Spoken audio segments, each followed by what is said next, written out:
Okay, lovely. I'm talking today to Barry Downser, ex-international player of some repute and Australian coach, and in fact international coach. Barry, we've been living close together for quite some few years now. I've interviewed people all around the world, and yet somehow you've slipped through the cracks. So it's been a pleasure to catch up with you today. Thank you very much for taking the time. I'm really looking forward to chatting to you. Pleasure for me too, Tim. That's fine.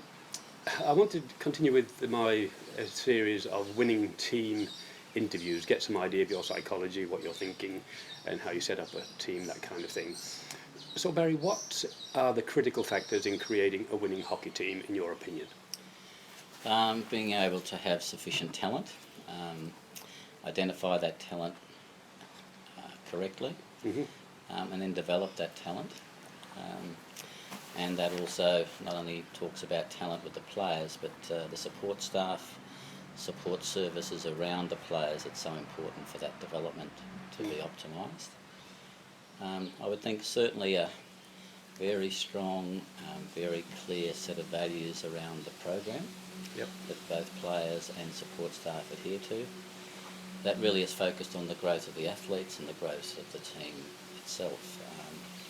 And I think along the way you've got a lot of processes that are really driven by those core values. Yes. I think also to be really successful you need resources. So you need the financial backing that allows you to get adequate competition, good training facilities, and just as importantly, time to spend with your group to develop the group, time to spend together to really nut out some of the detail of what you're trying to achieve. Okay, so it's really quite a big picture. It's all-encompassing vision you've got there. Yeah, I think certainly to have all of those things and more. So they're just some of the key things that come to mind, but there's probably thousands of different bits and pieces to that picture. Yeah.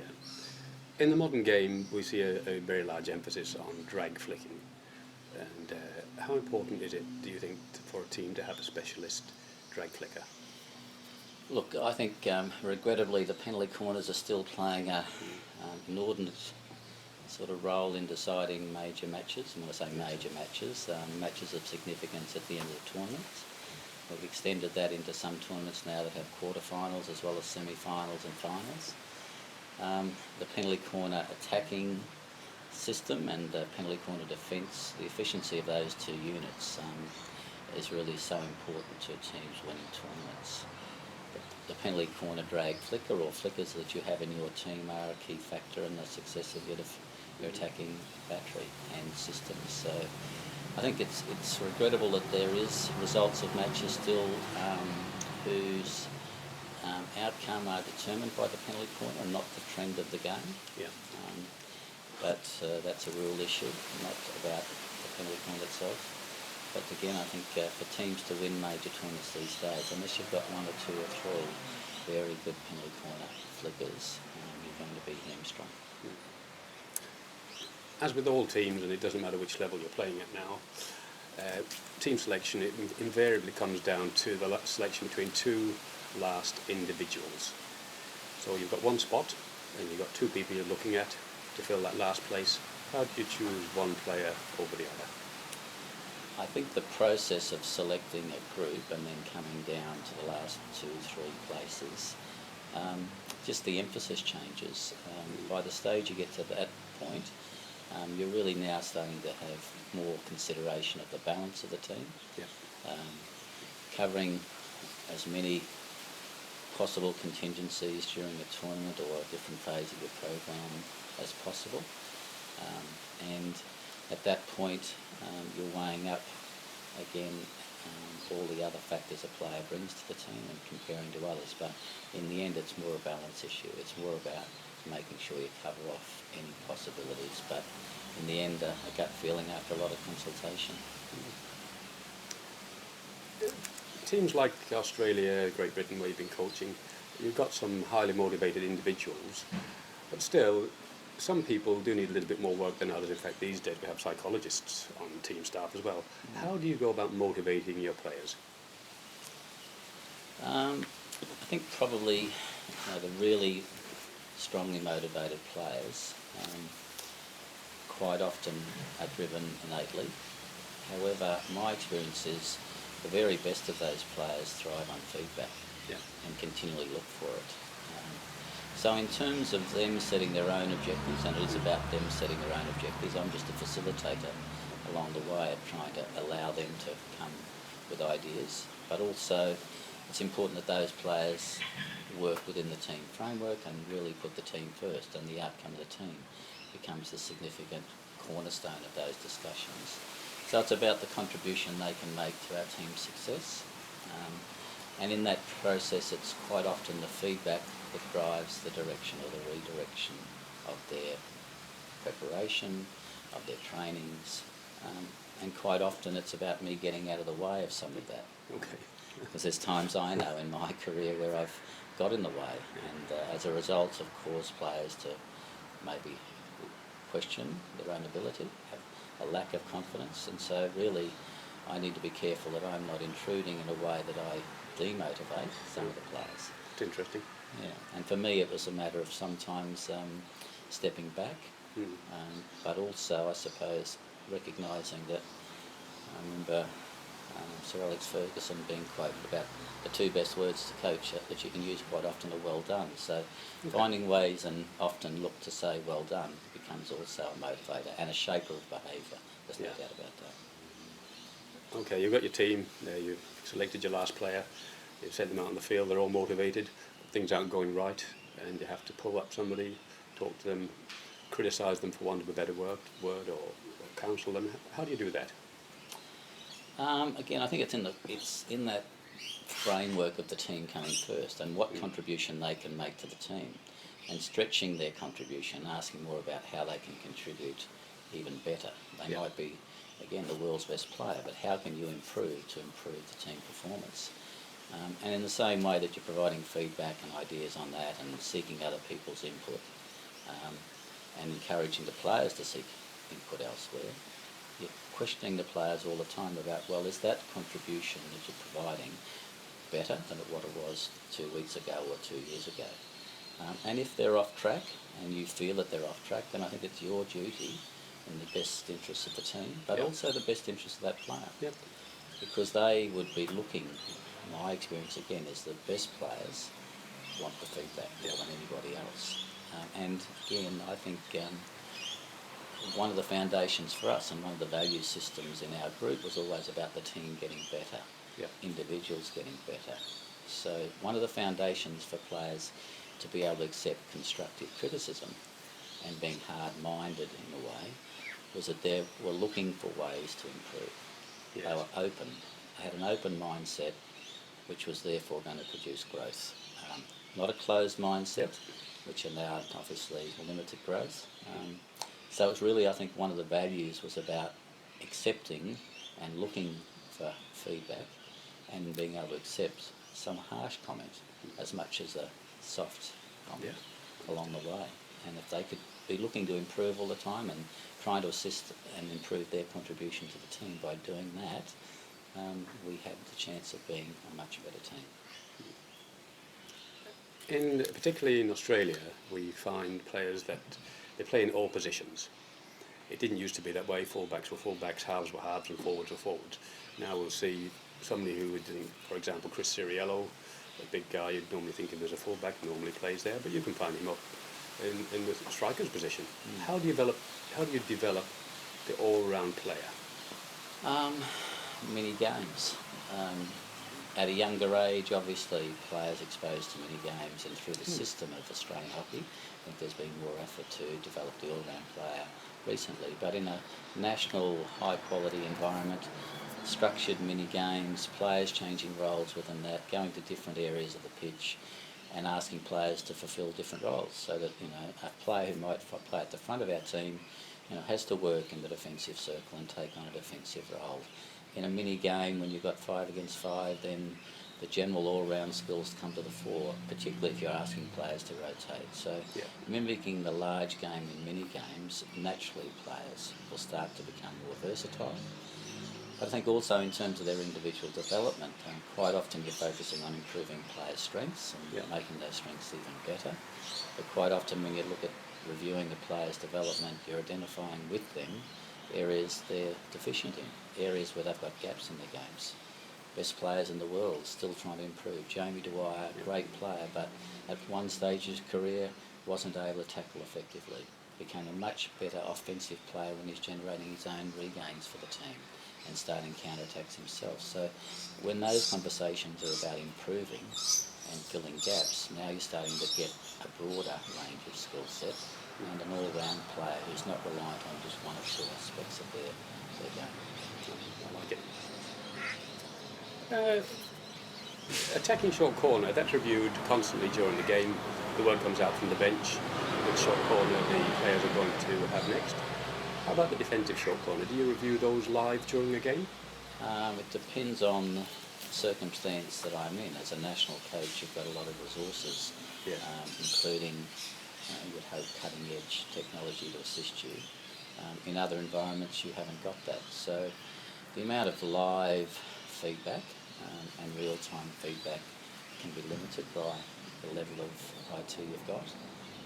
But in terms of reviewing penalty corner defence, it's an ongoing process. So if not immediately in the game or at half-time, then certainly between matches, post-match, there'd be a review process and video would be brought to that discussion.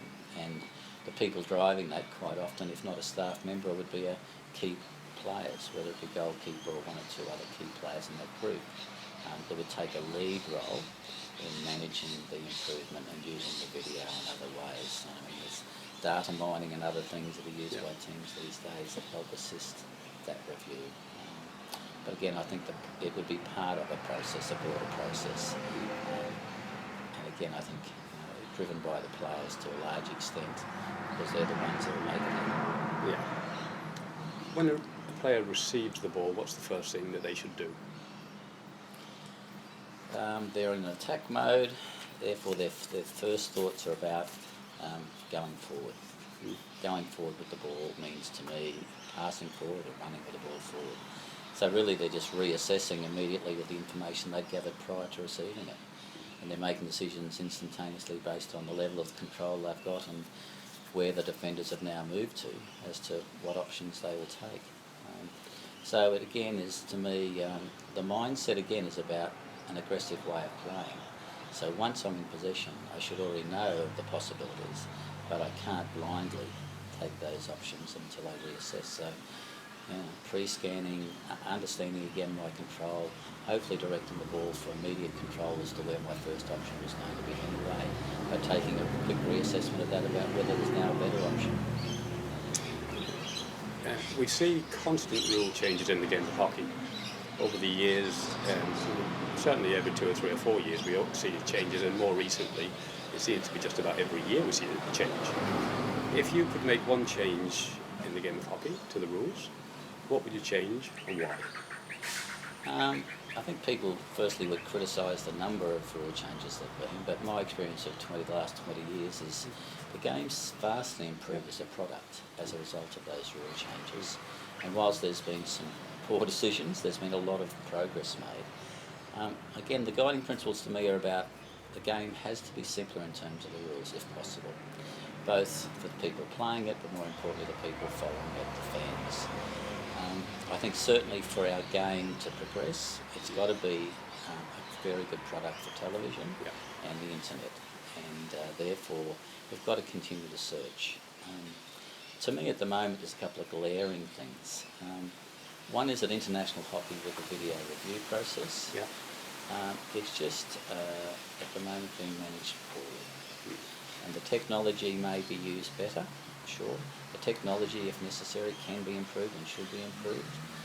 The preparation of those people managing that particular phase of the game need to be prepared better. They need to practice, they need to be specialised people that are behind the video and can use the equipment themselves. That is a bit of a blight on our game at the moment. It's necessary to make it, for me, a game that is fair and not open to human error as much as it used to be. So it's a great thing to have, but it's being poorly managed. That's not a rule change, that's just improvement. It's an improvement, Yeah, managing it. The rule that I'm most concerned about is still penalty corners, from a safety point of view, but also, again, as I said earlier, an inordinate penalty for what can be quite a very minor rule infringement. An example might be it hits a defender's foot 3 centimetres outside the circle. It hits a defender's foot completely by accident, 3 centimetres inside the circle. Yeah. You can't tell me that makes sense or in any way is a balanced rule if the penalty corner is awarded. So to me, it again is making too much of an importance on the penalty corner. And again, I think people need to look into the type of penalties that warrant a penalty corner. And again, in rugby union, they have indirect free kicks as well as direct free kicks. So I'm sure within the circle there could be consideration to lesser penalties for some of the less significant infringements. And probably I look at what's happening in other sports, and I look at a team like Barcelona Football Club, and I look at the marvellous level of team play that a team like that brings to the game, and enthralls their own fans, but the world of football. In hockey, we'd like to have that in our game, but I believe we're limited, and we're hampering the players by encouraging them, or forcing them rather, to play with one side of the stick. It seems to me that in my lifetime or beyond, somewhere, we'll allow players in hockey to play with both sides of the sticks. We've already progressed, like the offside rule progressed for over 20 years from an offside that went progressively to none. It did, And now we've gone to the edge, on one edge of the stick. I think it's inevitable that to allow the players to play and create the game to a higher level, we let them play with both sides. Like ice hockey. Yeah. And in football, in soccer, players can play the football with both feet, anywhere on their foot. We're hampering them. And I think the players have created things in hockey in the last 10 years with the use of the other edge of the stick. And they're continuing to develop skills. Give them the freedom to play like Barcelona Football Club and ticky-tacky hockey, and then we could see another level and quite a quantum leap. And I don't think it's a big thing to ask, and I compare it to the sticks rule. Archaic rule that stayed in our game for decades beyond its use-by date. And I question why we're limiting the use of one side of the stick now, because the sticks rule was done sensibly. It was done away with because it was played within the rules of safety in our game. And I don't understand yet, unless there's something I'm missing, why we have to restrict the players to one side of the stick. So inevitably that. And in the meantime, let's do away with things like shootouts to determine Olympic gold medals. Would you rather see drop-offs or just play I think drop-offs. extra time? Yeah, I think so. I think because I think we have to be driven by the product, and we have to make sure that the product is better and better, particularly for the fans and the followers of the game. And that means for television. But we don't need to compromise the integrity of the contest, of the integrity of the game. And I think going to 4 quarters and then going to shootouts for quarterfinals, semi-finals, finals is not the true essence of the game. I think most players, and therefore the serious fans of teams and nations that play in major events, would like to see the contest decided as a purist as hockey. Not just an individual skill by individuals. My suggestion would be just play 15 minutes straight out extra time. Sudden death, whoever scores first, but make it 8 against 8, drop off. If they're still standing and there's been no score, then go to sudden deaths, shootouts. You know, shootouts now take 1 round, sometimes 2 rounds, sometimes we've seen a 3rd round. So for the television it's being held up already. Why not make it a definite period? From my mind, 8 against 8, it'd be very unlikely not to get a goal in that time if you gave them 15 minutes. So there's a few there. There is a few there, some very interesting ones too. So let's see. Barry Dante, it's been a pleasure talking to you. Thank you very much for sharing your thoughts, and we'll chat some more. Fine, Tim. Thank you.